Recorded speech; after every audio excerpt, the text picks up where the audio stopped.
Welcome to this episode of Artist Tales, the podcast that features and celebrates artists from different walks of life. I'm Heather Martin, and I'm speaking with Nina Franco, who's an Afro-Brazilian artist and activist based in London.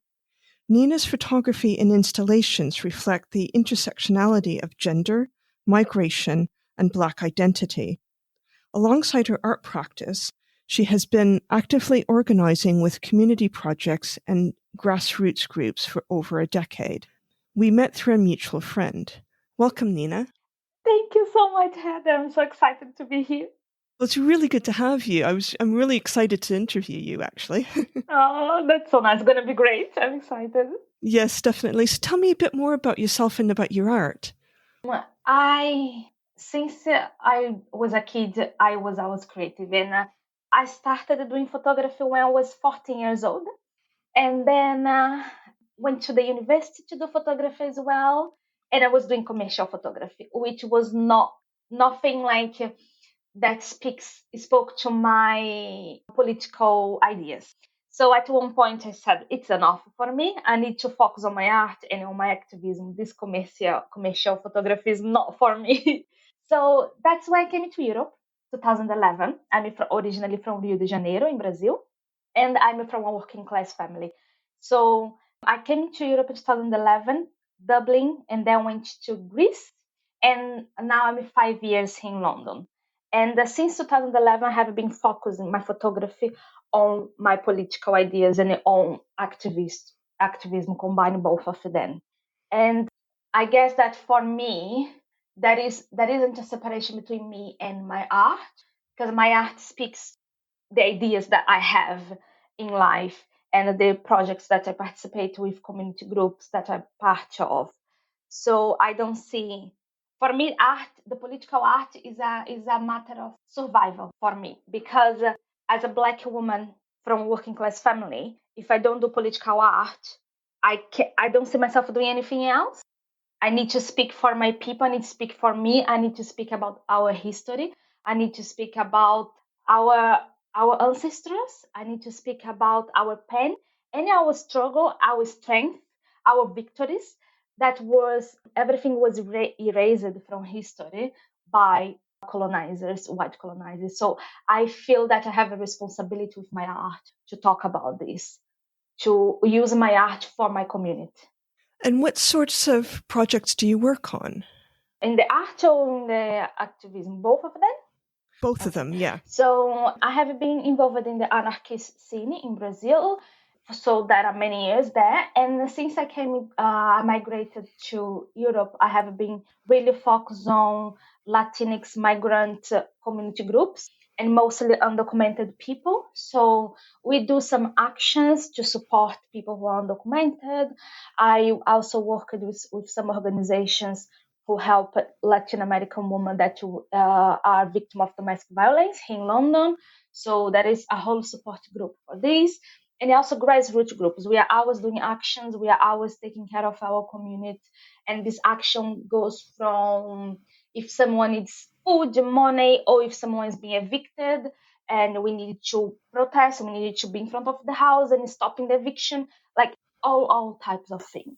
And with your artwork, I mean, do you reflect, or how do you reflect kind of what you're doing with the activism? Yeah, it's very interesting because I feel very privileged to be an artist because so for example, if we are doing an action in the street, there are people who find amazing and there are people who don't like it. With the art, I'm able to speak with people's hearts. So I'm doing the same thing I'm doing there in the street. I'm talk about the same issue, but I'm doing the way that people want to hear and then raise awareness about the subject. My last project, usually almost all the subjects are related to my personal experience. So my last exhibition, Sobreviver, it's about domestic violence, and I'm a survivor of domestic violence. So to be doing actions on this, we see there is a type of a rejection of the general public toward feminism or all these issues. So when I use my art to talk about this, I grab the attention of everyone and people actually want to hear the story and they want to. So I take my personal stories and I make it social because it is social. But if we just talk about the individual all the time, people don't see it as a social issue. but it is. So yeah, I think I just translated what I do in the streets to my art. So is the artwork reflecting more your story, or do you try to also encompass some of the stories you come across in your activism? My story, because I think that when you create art, you need to go deep in the personal. The personal is political, so there is no other way. I think you can't talk for other people anymore. It's past this time, like it's in the past, People have a voice. The system don't want to hear some voice, but everyone have a voice. And I don't think we are in a position to speak for other people anymore. So I use my personal stories, but as a Black woman from South America, and a migrant, I can see my personal stories are social. So I try also to understand my whole being by looking at the social issues and how it affects my personal life. And I find that very interesting because I'm from Canada living in London as a white person.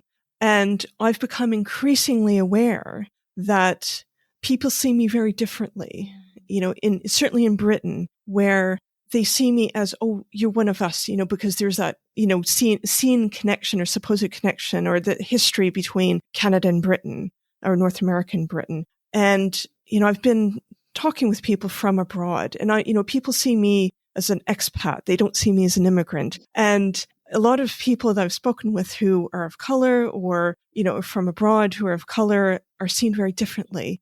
They're the immigrant, and I just want to ask you about that and your experience, coming to Europe and as a Black South American. Yeah, this example you gave, it's amazing. Like any white person is expat and person of color and Black people, they are migrants. That is a very racialized issue. And for me, maybe because I have already reflected on this issue since I was young through activism, so I was very aware that I was coming to the land of the colonizers. And I was very aware how I would be seen and portrayed by them. So kind of this shaped also my resilience coming here. I knew the doors I would have to smash to open because they would not be opening so easily. And for me, it was very clear. I read this on my mind. One thing was not clear though, and this is going deeply into racism, is that Brazil is the country with most Black people outside of the continent Africa. So we have 54% of the population in Brazil are Black people. Most of this population are light-skinned Black people, like me. In Brazil, we are not considered Black because the lighter you are, the better.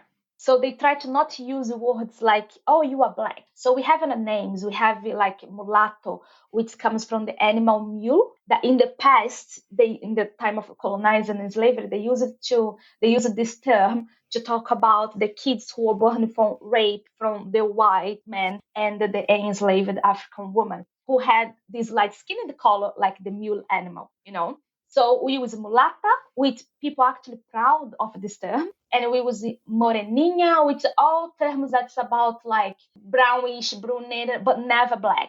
I was never called Black in Brazil. I was called Black once I arrived in Europe. The only people who said to me I was Black in Brazil were my family. My mom is a Black, dark-skinned woman. Therefore, her, there was no misunderstood in Brazil. Black-skinned people, they suffer the most of attacks and racism more than the light-skinned people in Brazil. So she always makes sure to remind me who I am. You are Black, you are my daughter. You are not white, even though they want to tell you that you are this and that, you are not. So put yourself in your place.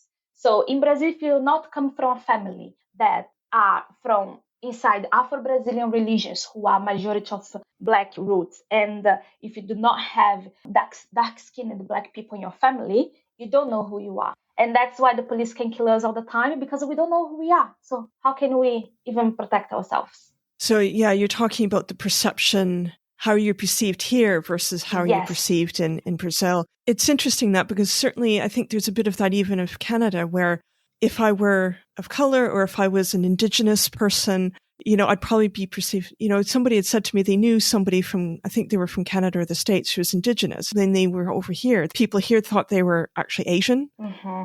And so I think often we do have from afar, we do have perceptions of different countries, don't we? Yeah. And this is very interesting because we also see white people coming from Brazil and arriving here and be calling people of color when they are white, because there is also this perception of the south of the world. And they're like, no, these people are white, they grow up with white privilege, but they arrive here and mostly in the left scene, and they are called people of color.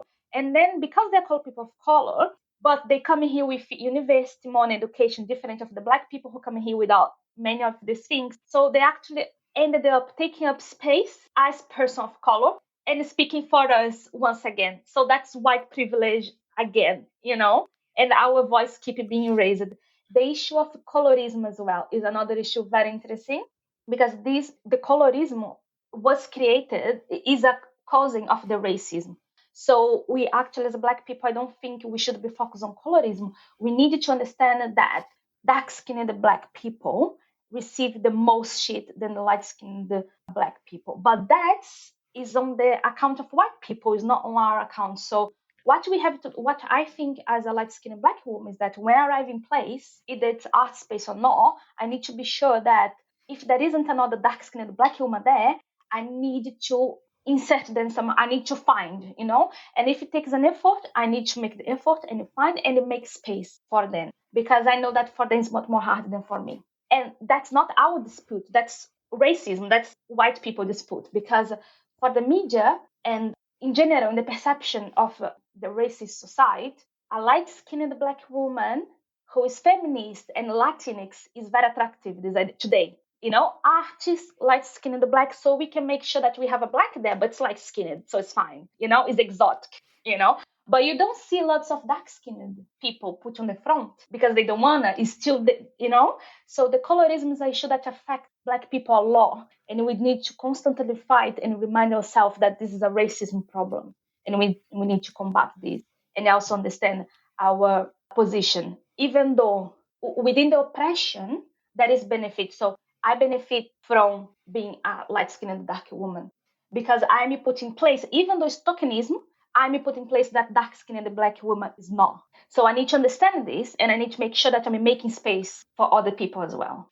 So when you were talking about your artwork, it really sounds like it reflects you as a person and very much who you are as a black woman. And you're kind of exploring things like who you are, things like domestic violence, things like some of your things you come across in your activism. How do you reflect that in your art to engage people with those themes? I usually do not go to the surface of the subject. I try to go very deeply into the subject. I try to go into the roots of the problem and how women is perceived.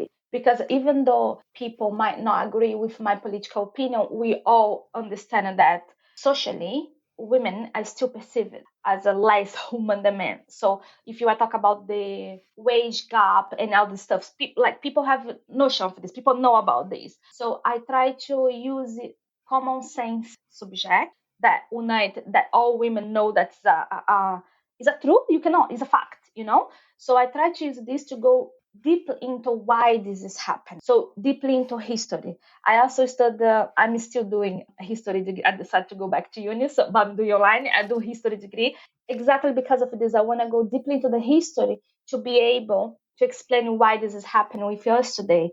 Because I think when you give context to people, when you give history facts and you give some material to work on, they can okay, that makes sense. Because otherwise it seems like you're just trying to impose your idea onto someone else, and no one wants to be imposed nothing. But if you give history, then people can think by themselves and they can see that this is a problem in our society. So I always try to never impose nothing, but go by the roots of the problem and why things are happening. So it's giving the context of the issues. Yeah, because I also don't think that the role of art is not to impose nothing to no one. Art is so free, so it's subjective, is the viewer perspective on the issue based on your life experience of who you are, what you have passed in your life, So many people are gonna look to the same piece I create in different ways based on their own experience. So I don't think it's my role to impose an idea, but I think it's my responsibility to say I'm gonna talk about this here.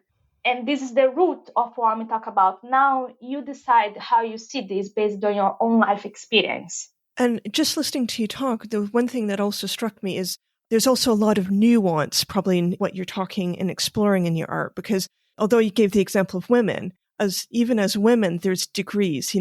As a white woman, I could be treated differently than as someone who is darker skinned than I am. So do you find that you have that opportunity to also explore the nuances between, like, let's say, feminism or any of the other social issues you're exploring? Definitely. Like for me, the intersectionality, that's what we'll talk about on this nuance, is essential. I mostly, for example, in my last exhibition, I used only Black women in the pictures of the installation. And by doing that, I was also explaining that Black, because I was talking about abortion and lots of other things, that Black women in Brazil are the one who most suffer from the lack of resource from the government. Abortion in Brazil is still illegal, but white women and middle class women have more resource to find things than Black women. So I make sure these are facts. There is no argument against fact.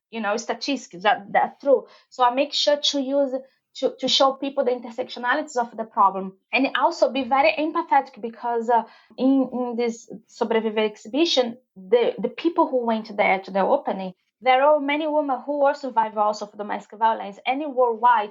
I did this exhibition in Portugal, which is a Catholic country and a white country that colonized Brazil. But I also need to be empathetic that the viewers are also feeling something, because they are also survivors. So needs to have a level of empathy there, and also try to add more information as the intersectionality. Like, I empathize with your pen, but also can you look at this issue here from the racial lens as well? And let's together try to arrive to a point. And that's the beauty of art, because we can talk this with the heart, we can talk this in a very soft way that no one is hurt. I'd like to ask you about the people who come to see your artwork and how they engage and feed back to you, and the sort of responses you're getting from your artwork and the type of people who actually come. So it's funny, because I'm very conscious that the installations I do is not things that people gonna buy to decorate the house. So when they go, even if they don't like the aesthetic of the artwork, they all comment that this is very strong, and this is just like, some people say shocking, is strong, is like, but in a good way, like raising awareness. So people go out of the exhibition with that information in the mind, even if they don't like the visual, but it brings something. And most of the comments is that it's very strong, and people do make questions. So when I do the type of people, so for example, in my exhibition in Portugal, I had elder women going there, I had students going there, I had other artists and young people, but I had from young people to elder people, and that was amazing. And some of the other people that went to the exhibition, they were survivor, and they come to talk to me. They like making some, they disclose things, and it's also my responsibility to hold space, because that's one interesting point. As an artist, usually we make space for a conversation, right? So if you are talking about the subject, I'm making space. And then when people come to you with a feedback, how do you hold space? Do you just listen and say, oh yeah, that's true, thank you for coming and buy? No, I'm talking about people's pain. So how do I hold space? Is an opening. There is a lot of people there, but if someone is disclosing something to me, I have the responsibility of be there and listen to this person and understand how together we can do something. Or sometimes people just want to really your attention, talk. Let them talk, because you made space for the conversation. So you need to hold space for people's pain, and can't just play with people's feeling for the sake of art. So in a way, what I'm hearing is it's almost like you're creating that safe space for that conversation. Exactly. Yes. Yeah. Yeah. And I always follow up with people. If they text later, I continue the conversation, because is our responsibility. I believe in this way. Other artists might not agree with that, but for me, it is a reality. Yeah. But for you, part of your exhibitions and artwork is to create that safe space for the dialogue, or at least being listened to. People feel like they can engage and be listened to. Yes, definitely. Yeah. And that to me is very powerful. That's quite a powerful thing to do. And, it does take some strength even on your part to at least listen, because some people, and certainly the people you're working with in your activism, are going through quite difficult situations. Yeah, yeah. I had activism burnout, and most of my friends had activism burnout, and this is real and a very serious issue. So also is we need to understand as an artist, as a person, what's your limits as well. I'm making the whole space because I knew I could in that moment have the headspace to do that. I don't think it's fair on ourselves to put ourselves in risk. If you know that you're not ready for something, wait, do this artwork later, talk about this later. First, try to heal yourself, and then you bring, and then you make this space because the people will want to talk to you. And then if you're still not ready for this, it's gonna burn you out, it's gonna take your energy, and instead of make this a growth, a nice journey, a growing experience, takes a lot of your energy. Yeah, and it can. So it's boundarying it. So it's putting those boundaries in place. So it's that self-care, isn't it? You're looking after yourself. Yeah. And I think what's happening that because the politics all over the world are just crazy now. So everyone, as an artist, we want to talk about. That's what artists do, right? If we look throughout history and look at the history of art, artists have been always talking about the social issue that's happening. And when there is big problems like is happening today, everyone wants to talk about this. And we go so fast to the subject because it makes us angry. But if you don't take care of yourself, you're gonna burn out like this. And this is not fair on yourself. And one thing I'd like to ask you, and you've probably touched on it, like with, stuff going on politically and stuff, at the moment, but what influences you? What are your influences? Politically, me or Well, it could be politically, it could be other artists, it could be people who come to see your exhibitions, anything. Like, where do you get inspiration and what influences you? right. I think I'd like to think that when I'm creating a work, first of all is the personal experience. So, for example, I had an issue with the home office when I arrived to this country, and this issue impacted me. So 5 years ago, this issue impacted me in a way that I know I'm gonna do an artwork about this. I have a folder of all the home office documents separated by rejection letters, acceptance letters, and I separate everything in folders because I knew I want to create something, but I also know I'm not ready. So this is there in my wardrobe for the past 4 years, and it's there. When's the time I know I'm gonna create something? So I remember that when I received the rejection letter, I even joked with my friend and said, "Okay, thank you, home office. You just made me to create amazing artwork for the future because that's what that's what gives me the fuel, the fire to create. Is like the injustice that I see is what gives me the fire. Like, okay, I need to talk about this to art because we already talk about this every day, right? Like we see the problems with the borders in the television, everything. People are against, people are in favor. That is all the sides. But again, when we talk about this through art, we are able to have a conversation where everyone wants to listen and give the opinion and be empathetic. The injustice of the world is what inspired me to make art. Actually, the last work about domestic violence, that I'm a survivor as well, and was what inspired me to create this exhibition. I have another work called So Black, that was letters from Black women talking about what is to be a Black woman in Brazil. Was also from personal experience, me understanding this place of like, here I am called mulatto and here I'm called Black, but not make it dramatic of like, oh, who am I? No, because I know I'm Black, and I know that skinned woman get heavier more than me. But of a place like understanding these identities on places you go and how it reflects on my own identity and other Black people, other Black women identity. So I did this project also coming from this migrant situation of facing myself with different identities. And all the Black iconography as well was by looking at history and seeing all the sculpture of the past that was like bust sculptures. They were usually intellectuals, queens and kings, and all of these, and none of them were Black people. So I decided to do the same bust sculpture in photography, but with anonymous Black people, with anonymous people, other people who actually make things happen. And everything comes from a place of somehow personal experience, but that inspired me and gave me the fire to keep making art and wanting to make art. And where do you think you'll be going next? What do you think? It sounds like you have one or two kind of things on the periphery thinking, I'll get to that. But where do you think your artwork is going? I think I am getting into the more I study, because we never stop learning. the more I study and the more I go deeply on the subject, the more abstract I think my work becomes. Because you know so much what you want to say that you don't need lots of things to say that. Sometimes a minimal thing can say what you want to say. I don't know if I'm putting this well, but I'm going a lot into installation and working with sewing machine. So the sewing machine is something new to me as an artist, but not new to my life. I come from a family that over decades, everyone, even my great grandfather, they are seamstresses. So they're making clothes for a living. And if you see the history of working class people all over the world, there were embroiderers, there were seamstresses, there were weavers, they were always working making clothes in factories or not. That's the history of working class women. And I see this history in my life. I remember, if I close my eye, I remember very well, like me so young and in the floor of my house full of threads of my mom sewing commissions, né?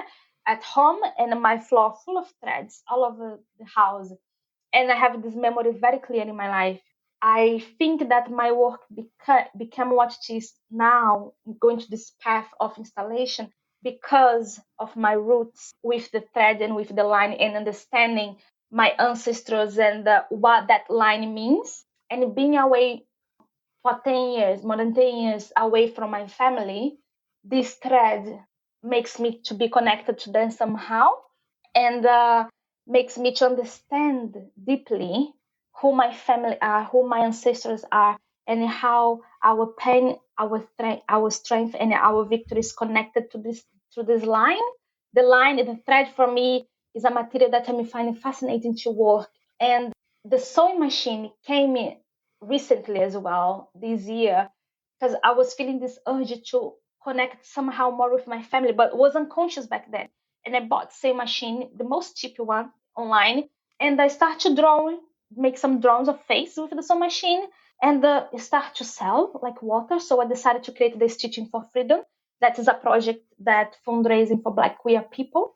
So my partner wanted to do the top surgery and don't have the money, so I start to sell this embroidery to fundraising money for the surgery. And people start to support the cause and buy, and they were loving the portraits. And I was like analyzing how funny it is that the sewing machine for generations is making my family making a living or make a difference in our lives. And in the case of Stitching for Freedom, in the life of some other people who need it more than me. And the sewing machine become this object of I don't have a word for this, but I'm still discovering my journey through the sewing machine because of my family who have been using this object for decades. And the last 2 years I have been trying to go home, but I couldn't because of COVID. My flight keep being cancelled all the time. And I also think that the sewing machine came in this time of wanting so much to be connected, you know? And to be honest, when I started to work with threads 2 years ago, and now with the sewing machine, was when my work started to change and people really noticed it. So when I went back to my roots and understood myself through my family, through my ancestor, through the womb of my family, that my work completely changed and it started to grab attention of people. And that for me is spiritual, is powerful. I don't even know how to explain. Yeah, it sounds like, you're really kind of exploring yourself, your history, your family. That seems to be propelling you forward, if that makes sense. Yeah, because I'm not talking about my family in my work, but these that have been these objects and these materials that have been my family forever is what's giving me is what's giving essence to my art, to what I'm talking today through the roots of my ancestors. Yeah. And that's really interesting because I think sometimes we can look at art in isolation, and really talking to you, it's very much about context. Your art is very much about context, whether it's your family, whether it's the projects you're working on or the community projects you're working on, or the grassroots groups you're working with. As you said with the thread, it's all interlinked. It's all kind of threaded together. Yeah, I think that sometimes we try too much. Like I understand, like sometimes we try too much to be original and unique, but the only thing unique in your life and original is your history. How many artists have used red threads? Hundreds. Like how many red threads installation exists? Hundreds. there is no way, I'm sorry, but there is no way to be original and unique today if it's not based on your own, if you don't look to yourself. You are the only original and unique thing in this life. So it doesn't matter that 100 artists use red threads to make installation. Doesn't matter if hundreds of artists use the sewing machine to draw faces and portrait. Doesn't matter. What matters is why you are doing that. I know why I'm doing that. And I think people can see that. And that's why they're not trying to compare me with someone else or trying to say that I'm stealing something from someone else, because it's coming from this place totally personal. And people can feel that, because that's art as well. You can't explain much, you know? And if you do things that's unique to you, to your history, to your roots, people are going to see that. Thank you. It's been really interesting speaking with you about your art and artist journey and also your activism. And that's been really quite interesting. So thank you. Thank you. I really thank you for this space, because I love talk about these issues, and I love when I have a platform and a space to do that. And thank you for doing this for all the artists through your podcast. It's very special. Thanks so much. Thank you. Thanks for listening to this episode of Artist Tales. I hope you enjoyed listening to it. Further information about the artist I spoke with is in the episode notes. Please rate and review this podcast on the apps and spread the word. You can get in touch by emailing artisttalespodcast@gmail.com. This podcast is on social media. Check the information in the episode notes. Hope you join me next episode